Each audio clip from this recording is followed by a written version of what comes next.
সব কেমন আছো? আশা করি সবাই ভালো আছো।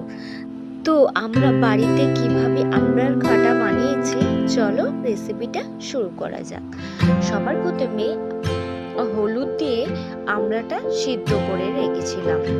তারপরে সিদ্ধ করা হয়ে গেলে এবারে প্রেসার কুকারের মধ্যে নারকেল দিয়েছিলাম, একটু স্বাদ মতন নুন, চিনি, চালের গুঁড়ি। যে চালের গুঁড়িটা নিয়েছিলাম সেই চালের গুঁড়িটা আমড়ার ঘাটার সাথে ভালো করে মিশিয়ে দিয়ে দেবো।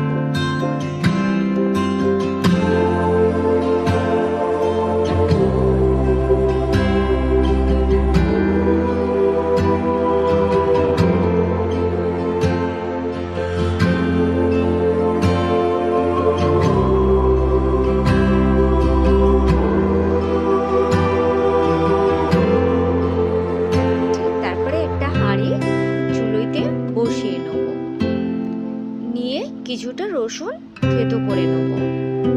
থেতো করে এটা যখন গরম হয়ে যাবে তখন একটু তেল দিয়ে ফোড়ন দিয়ে নেবে। তারপরে কিছুটা কালো সর্ষে দেবে। ভালো করে কালো সর্ষে রসুনটা দিয়ে ভেজে নেবে।